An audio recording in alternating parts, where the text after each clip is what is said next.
Good morning, everybody. I'd like to call to order the meeting of the Sewer Area District for May 14th. Would you please call the roll and establish quorum? Good morning, Directors Desmond. Here. Dickinson. Here. Hume. Here. Kaplan. Here. Orozco. Pluckybaum. Here. Robles. Robles. He's here. Rodriguez. Here. Villegas. Here. Karpinski Casca. Present. And Villegas. Villegas. Here. And we do have a quorum. Thank you. And I got cut from the rolls. Say again, I'm sorry. I'm here too. Oh, Did I Rachel, get I'm cut from sorry, the roll? Rachel. Rachel. Thank you. Did they forget you? Okay, I We would have a- ask, Director Maple is here. all right, we're squared away? I would ask Director Rodriguez to lead us in the pledge. pledge allegiance to the flag of the United States of America and to the republic for which it stands, one nation, under God, indivisible, with liberty and justice for all. I feel like we pledge more than any other. Who'd have thunk road call would have been the toughest part of the morning? Okay, we're there. Could you please read the public comment statement? Yes, Chair. This meeting of the Sacramento Area Sewer District is live and recorded with closed captioning. It is cablecast on Metro Cable Channel 14, the local government affairs channel, on the Comcast and DirecTV UVerse cable systems. It is also live streamed at metro14live.saccounty.gov. Today's meeting replays Sunday, May 18th at 9 o'clock a.m. on Metro Cable Channel 14. Once posted, the recording of this meeting can be viewed on demand at youtube.com/MetroCable14. In accordance with Government Code 54952.3, compensation for meeting of these legislative bodies is required to be verbally disclosed. The amount of $100 will be paid for each member participating today as a member of the Sacramento Area Sewer District. Compensation for Sacramento County supervisors and City of Sacramento council members is paid to the county and city respectively to partially offset the costs of these governments. Compensation for other board members is delivered to the individuals. To make an in-person public comment, please complete a speaker request form and hand it to the clerk. The chairperson will call your name when it's your turn to make a comment. You may also send written comments by email to boardclerk@saccounty.gov. Your comment will be routed to the board and filed in the record. Thank you. Just a correction for the record is that the city of Citrus Heights, all our council is directing all of any pay we make on regional boards to go back to the city's general fund. So we don't get the money anymore. Thank you. We'll make a correction to our statement moving forward. And, whatever paperwork that involves, it might not have gotten over to your level yet, but it's all up there somewhere in the transaction world. Okay, could you please read the first item? The first item on our agenda is consent matters, items number 1 through 3. Does anyone have any comments, questions? I'll move consent. Second. Rodriguez, Kaplan, there we go, look there.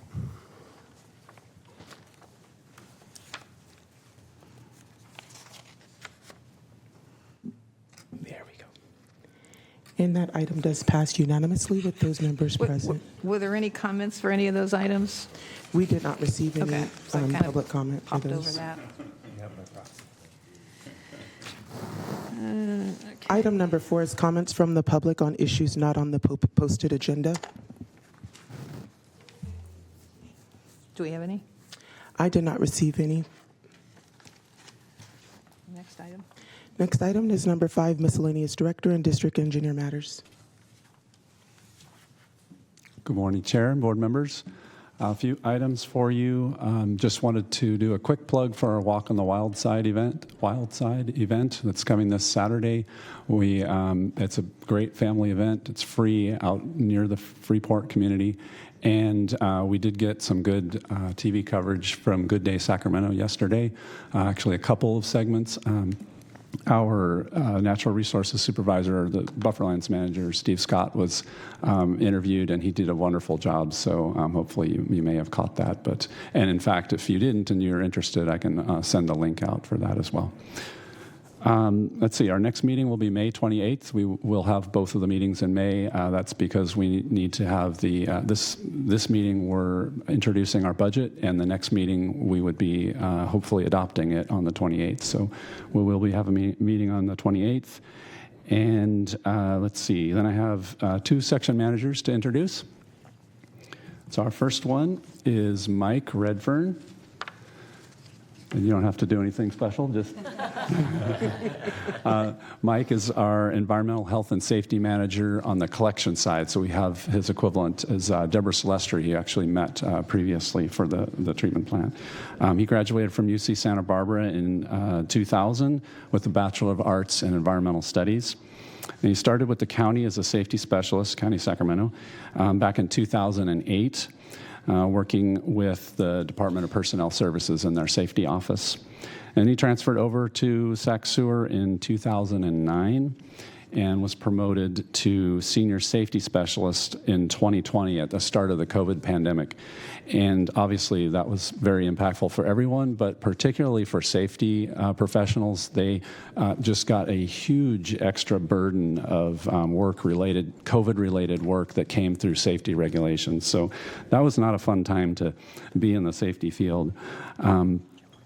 Let's see, his title was, he was actually converted to an environmental health and safety manager when we separated from the county. We made that classification, just the change of the name. So that's his official title now. He's responsible for the environmental health and safety program for collection system operations. And Mike's goal is to allow employees to work in a safe and healthy environment. And I will say that Mike does a really good job of that. At both sides of our organization, safety is a very important part of our culture, and they're very supportive. Thank you, Mike.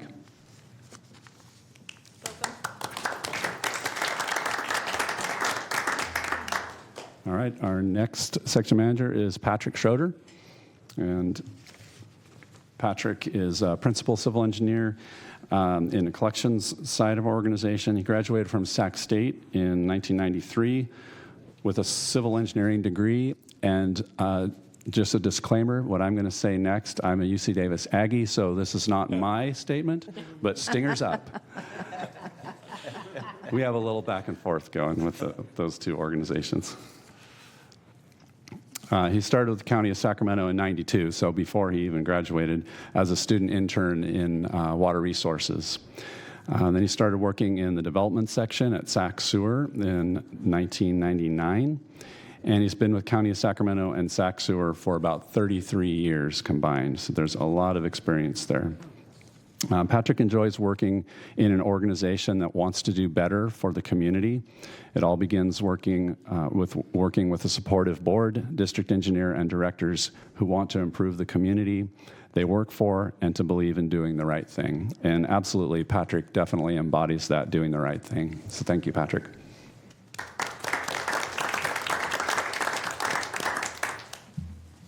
And that's all I had. And Director Dickinson has a comment. Oh, Christoph, I'd be interested in more information about Walk on the Wild Side, so if you can forward that to me, that'd be great. Yep, will do. Okay, thanks. Are there any other comments or questions from the directors before we move on to the next item? Okay, we'll move on to the next. Any public comment on anything so far? No public comment. Okay, so let's go to the next item.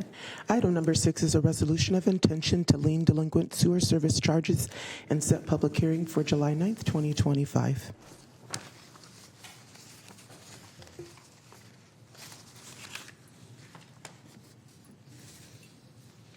Good morning, Chair, members of the board. My name is Glenn Iwamura, Senior Accounting Manager for the district. Today, we're recommending the adoption of the resolution of intention to place the delinquent sewer service charges onto the tax roll, as well as to direct the clerk of the board to advertise the resolution of intention. Thank you.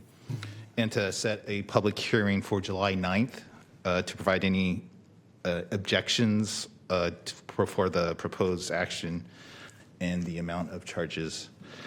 The process of collecting the delinquent sewer service charges on the tax roll is provided by the Health and Safety Code 5473.3. And once the procedures are complete, the delinquent sewer service charges will be placed onto the tax roll as of August 23rd of this year.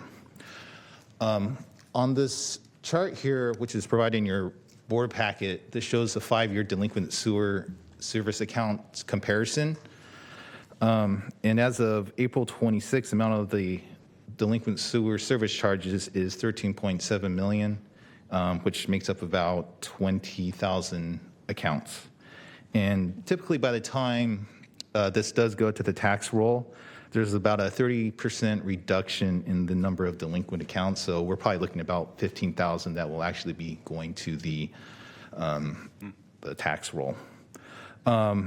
And then on this chart, you can just see the blue bar on there denotes what is actually going to what was placed on the tax roll in the past years.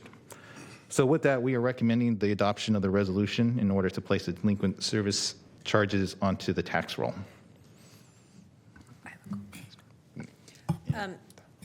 Quick question. As I look at like the final accounts that are delinquent, which it shows that from the initial notice to what is delinquent, we are seeing over the course of 4 years at least a % increase of delinquent accounts. I know things are difficult, but have we reached out to also talk to understand, because this seems to be a trend, what are you finding out and how is this impacting the long term for the sewer district?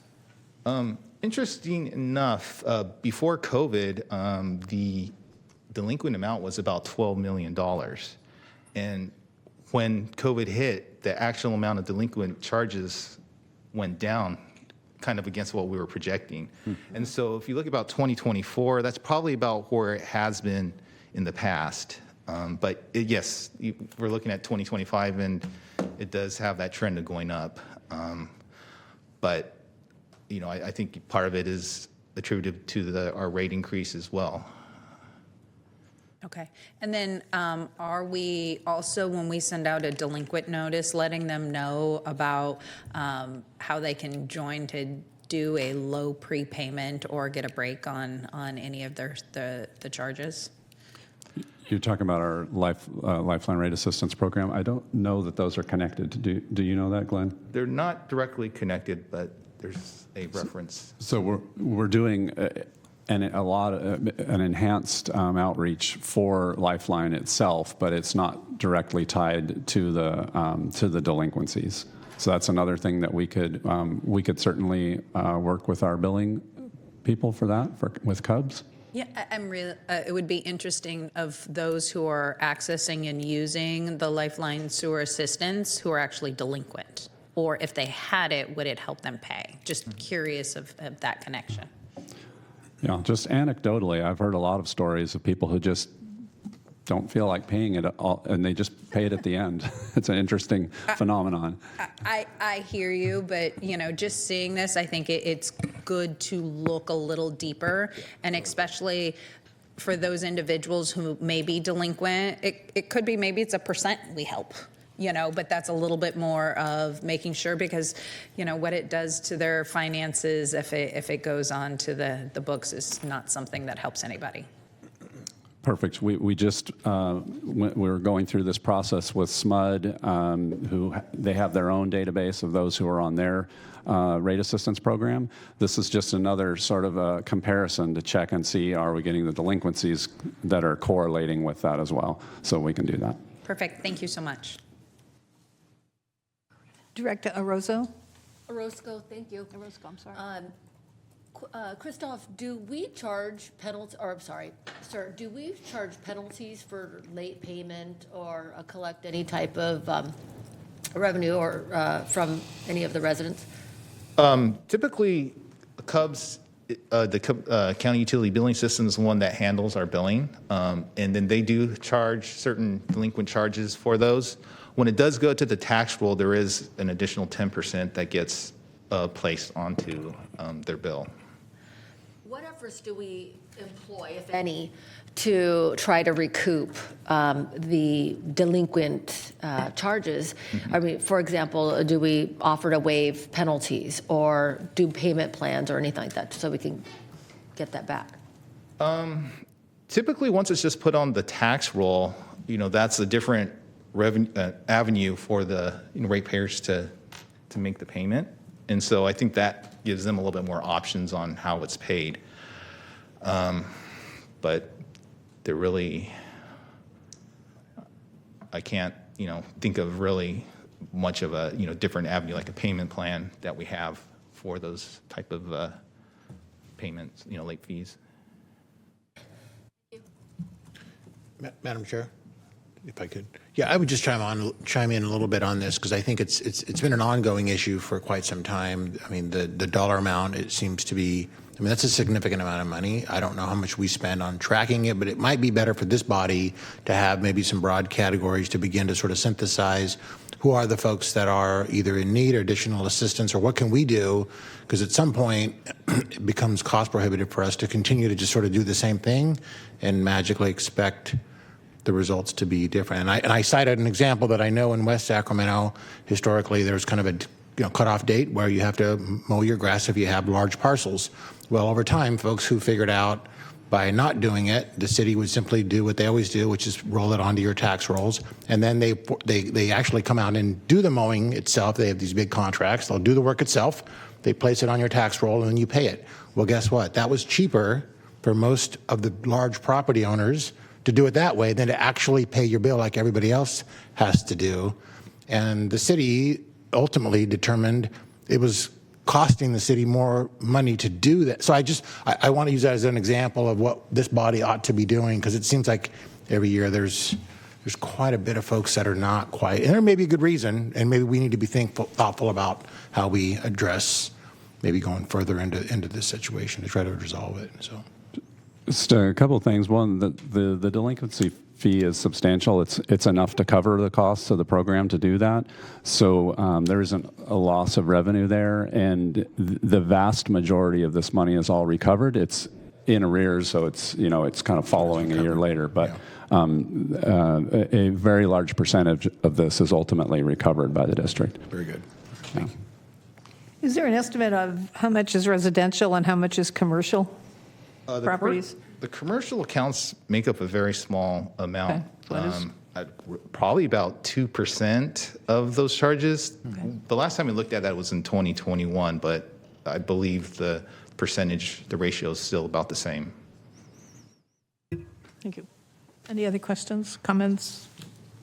I need a motion for the resolution. I'll move the staff recommendation. Dickinson, Second. and second by him. Him, Desmond. He's been called worse. Okay. And later today, probably. Please vote. Please vote.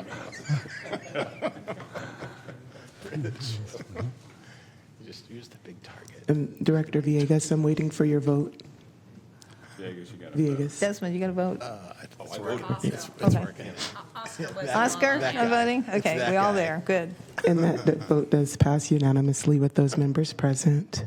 Okay, so now you need to advertise this a resolution of attention in a publication on June 13 and July 2nd, We will do so. and then we will set our public hearing for July 9. Thank you. Okay. Item number 7 is the budget workshop, and for the record, we did not have public comment on item number 6. Item number 7 is the budget workshop for fiscal year 2025-2026. And I have a few opening comments while Becky gets warmed up. Probably the most significant factor you'll see is in this budget is an increase in labor costs, and there's a couple of factors for that, and I wanted to kind of explain why and sort of where we're headed. The first part of this is that the water sector is facing a shortage of workers, and this varies in other parts of employment as well. But I'm just focusing on water sector, and this is not my opinion. It's experts in this field are saying essentially that there's an imbalance between the number of jobs we have in the water sector and the number of employees coming into that field, and that the deficit essentially is increasing. Right now, we're sitting at about a 13% vacancy rate, which isn't terrible, but it's certainly not good, and it's not where we need to be fully operational. So in our strategic planning efforts, we are developing a pretty robust program around attraction and retention of new employees. And you saw a piece of that last board meeting when Jennifer White's presented on employee engagement. So that's keeping people here and to some degree attracting them as well. Another piece of that, though, is making sure that we have competitive salaries, and that's what our compensation policy does. It is not, we're not paying at the top, we're just focusing on the median. But our policy makes sure that we are comparing ourselves with other agencies like us, so that people who do certain work can look and go and see that in other agencies, if they're doing that same work, they'd be paid similarly.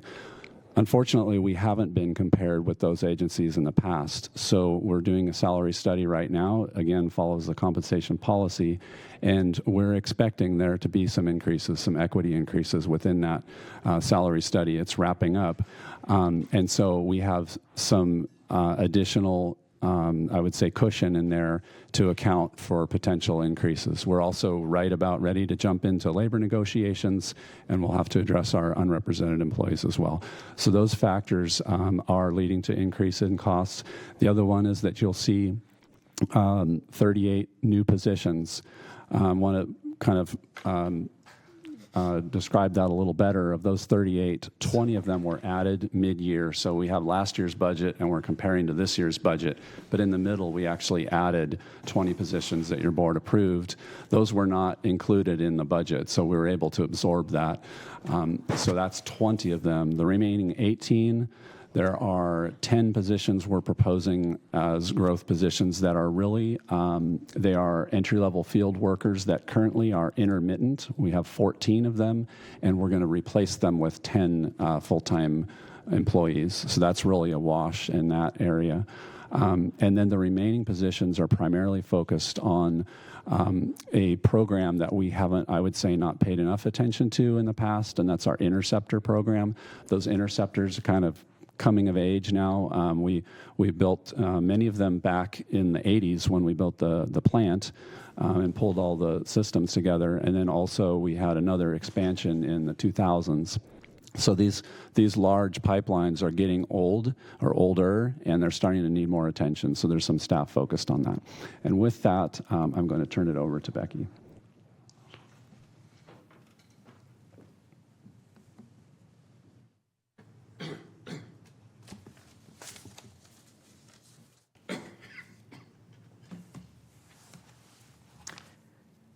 Good morning, Chair and members of the board. How are you all? We're good? Can everyone hear me? Yes. Rock and roll.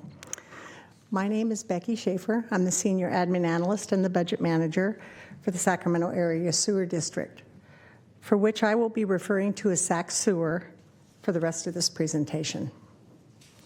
I will now be presenting the fiscal year 25-26 budget for SacSewer. This budget will reflect the combination of operational and capital budgetary requirements for both the treatment and resource recovery and collection sides of SacSewer in the budget book presented this year.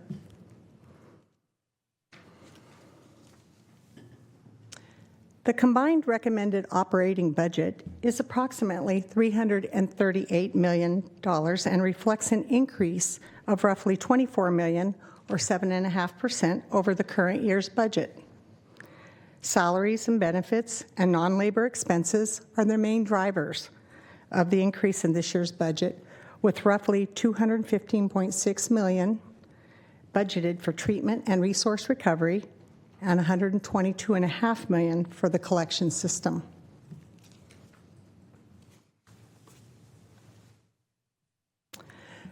The recommended operating budget is budgeted at $338 million, a $19.5 million increase in salary and benefits, and consists primarily of a 4.5% cost of living adjustment, some equity adjustments, as well as increases in retirement, health insurance, and Social Security costs over the last year's budget. Additionally, this year's recommended budget reflects an increase of 18 new positions for fiscal year 25-26, following an increase of 20 positions approved by the board in December of 2024, bringing us to a total of 834 recommended staff positions, 4 of which are limited term and are listed in Appendix A of the budget book. These positions are necessary for operational needs from the current year's budget as SacSewer continues to take on roles previously provided by the county.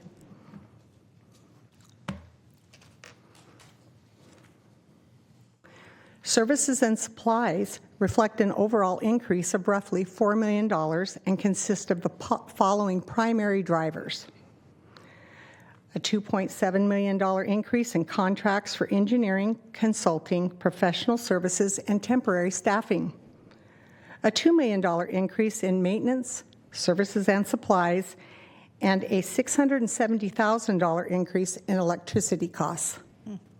Some of these increases are partially offset by decreases of $2 million in personnel services and a $1.4 million decrease in biosolids and chemical costs.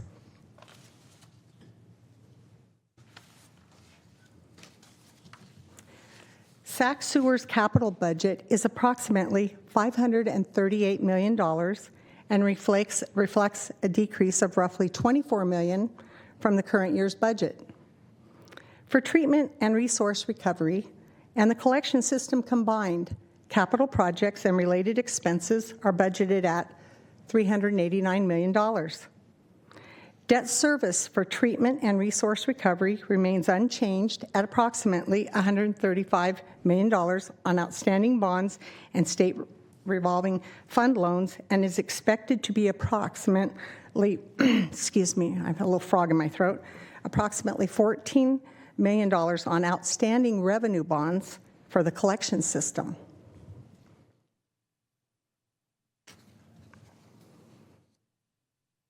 Capital projects. The notable capital projects are the Harvest Water Project at $149.7 million, the Biogeneration Facility Project at $64 million, the Central Interceptor Rehabilitation Project at $41.3 million, the Septic Conversion Projects at $22.6 million in the areas of Hood, Florentown, Franklin, Linda Manor, and the Rio Consumnes Correctional Center Pump Station Rehabilitation Project budgeted at $11.5 million. This next slide shows the financing sources for SacSewer. The financing sources for SacSewer are derived from primarily the following and are reflective of both treatment and resource recovery as well as the collection system combined. Monthly service charges of roughly $496 million, impact fees of approximately $32.5 million, reflect an increase of $125,000 from the current year's budget.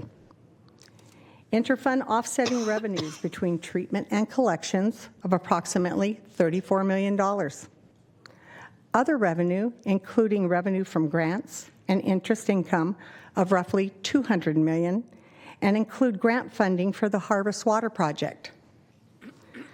Projected bond loan proceeds derived from treatment and resource recovery of $108.4 million, and unreserved cash from collection system of $5.3 million. This brings us to total financing source dollars slightly above $876 million for operating and capital uses.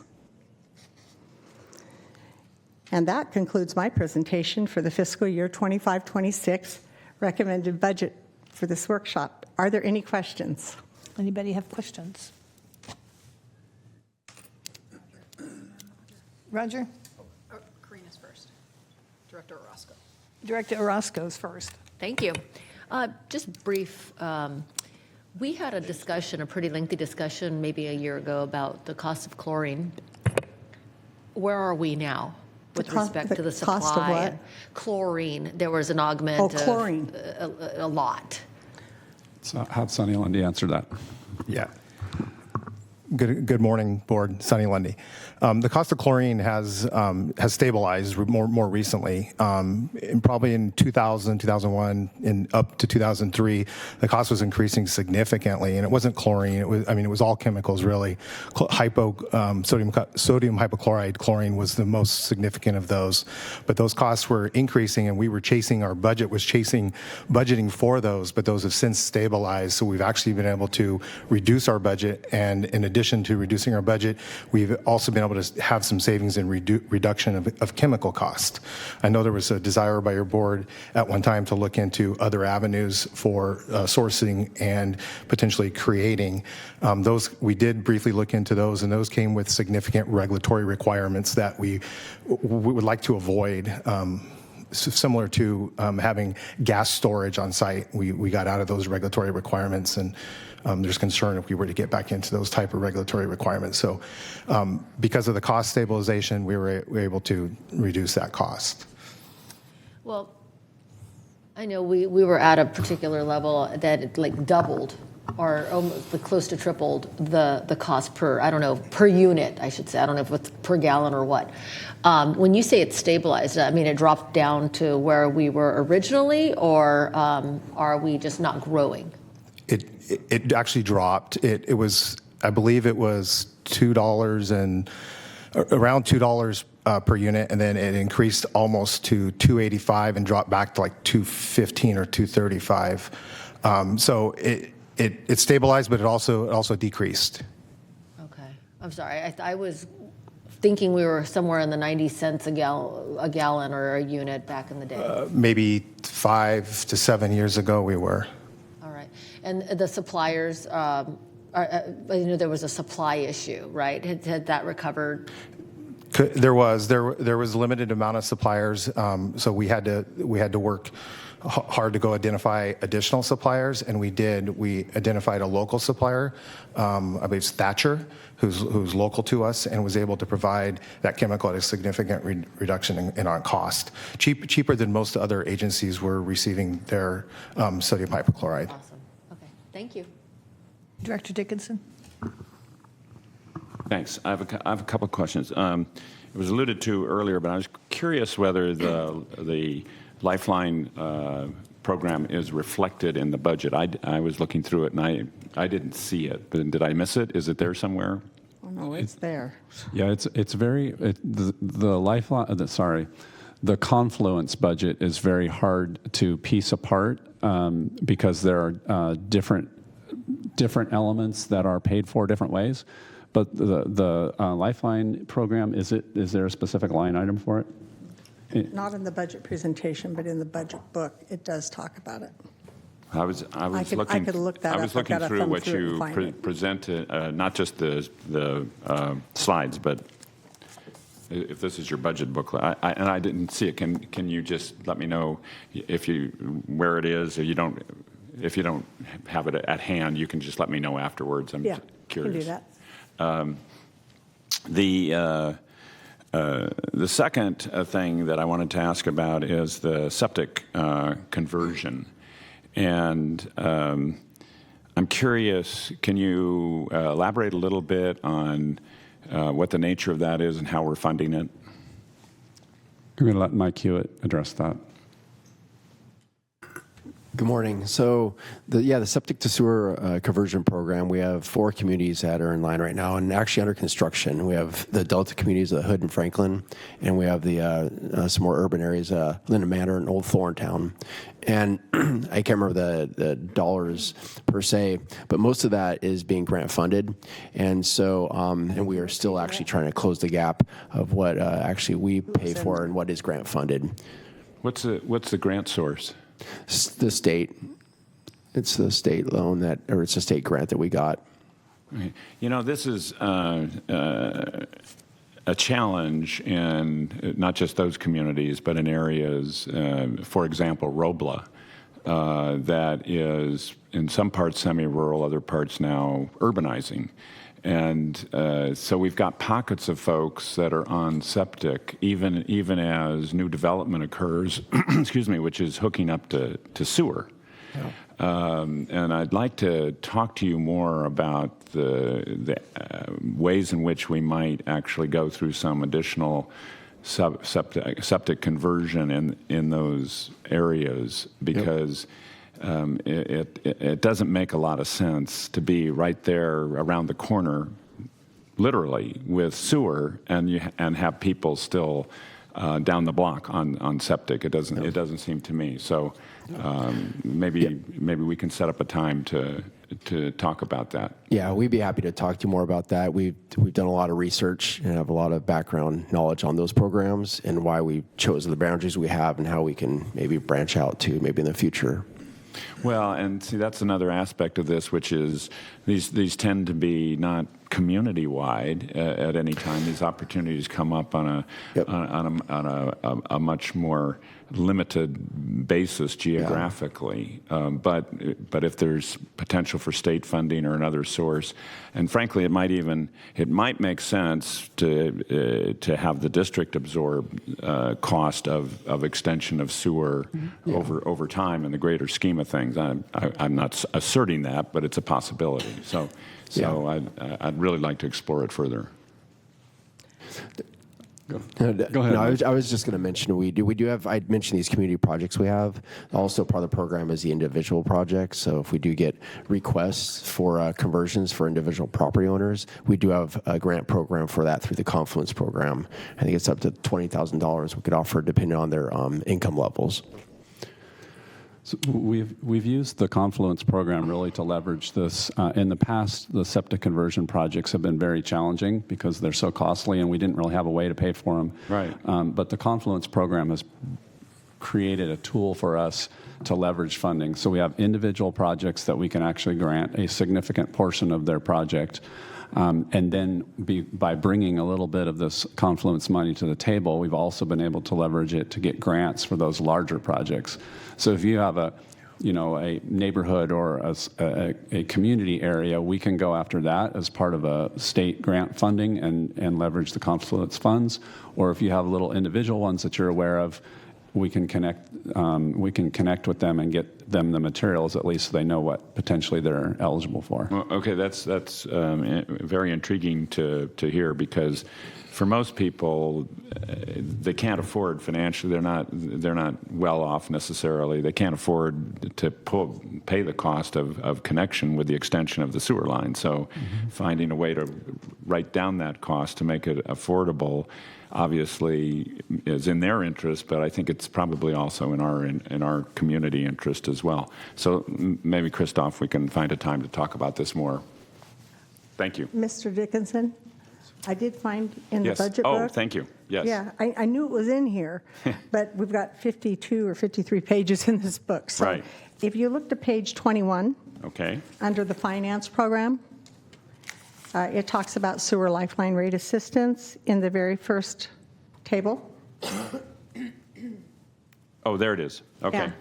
Thank you. I didn't see it when I was looking at the budget originally, so okay. I mean, Got if this is something you'd like to have addressed in the presentation going forward, we can surely accommodate that. I don't know that it needs a separate conversation, but it's something a number of years ago we struggled to find a way to establish and with Prop 218 to pay for So I was especially curious whether we were still doing it, and if so, how we were doing it. So this is probably good enough. But I have more questions. I'll get back to you. Okay, Thanks. thank you. Any other questions? Director Villegas? I'm good. He asked. He asked it, okay. Any other questions? Okay, then we're just processing this till next time. That is correct. Thank you. Before we move on to the next item, I just wanted to note for the record that Director Sanders showed up about 9:57 and has been here for the whole presentation.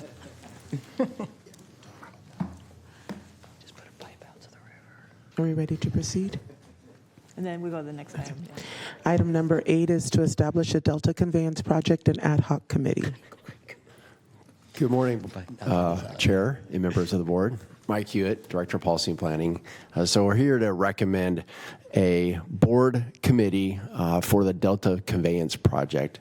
As you all know, we're in litigation right now with the state DWR's approval of the Delta Conveyance Project, and also a decision made by the Delta Stewardship Council. And SacSewer is a plaintiff in those lawsuits. There are impacts to the district with the DCP in regards to environmental and economic issues, specifically for the Harvest Water Project. And so that the committee will help facilitate discussions with DWR and other parties, and also explore different options to resolve potential issues, and then report out, to the board as well and inform them. So the committee would be made up of 5 members, at least that's what we're recommending. It'll be in place for up to 1 year. And we do recommend that committee members be Directors Hume, Director Kennedy, Director Soon, and Director Villegas, mainly because of their experience and their involvement in the DCP previously. And if the board chose to add another participant, that would make it 5. And so if that's approved today and the committee is approved, we will schedule our first kickoff meeting in June if schedules align. So with that, I'm going to go ahead and turn it back over to the chair and to help, get a decision on whether the board approves this committee, and also to help solidify the members. First, let's hear from Director Hume. Thank you, Madam Chair. First of all, I would happily serve on this committee. It is very timely to be considering this. For those of you that aren't aware, the governor announced in his May revise today that he is putting his thumb on the scale again, trying to bifurcate the project from robust environmental review to undermine our remedies, to work through the judicial process, and essentially put the taxpayer on the hook for the bonding authority that would ultimately attempt to be repaid by water contractors that can ill afford it. So I will happily serve on this committee, but just so that there's no misunderstanding as to my position, I will not negotiate with terrorists, I will not accept compromises, and I cannot be bought off by a community benefits program. I will fight this project till the dying day. Hear, hear. No. Director Kaplan, you're next. I am in full support of the 4 you nominated. This heavily impacts the city, and I am the one that got left saying not me. So I'll add to be the 5th person, so the city of Sacramento was also represented. Good. First off, if you need a motion, I will move to approve the recommendation. Second. Any other discussion? Any public comment on this? We do not have any public comment. And can I get that second? Was that Member Pluckybaum? Or was Villegas? Yep. Okay, thank you. And just so that we're clear, that motion does include Member Kaplan as the 5th member? Yes. Thank you. Okay. Vote.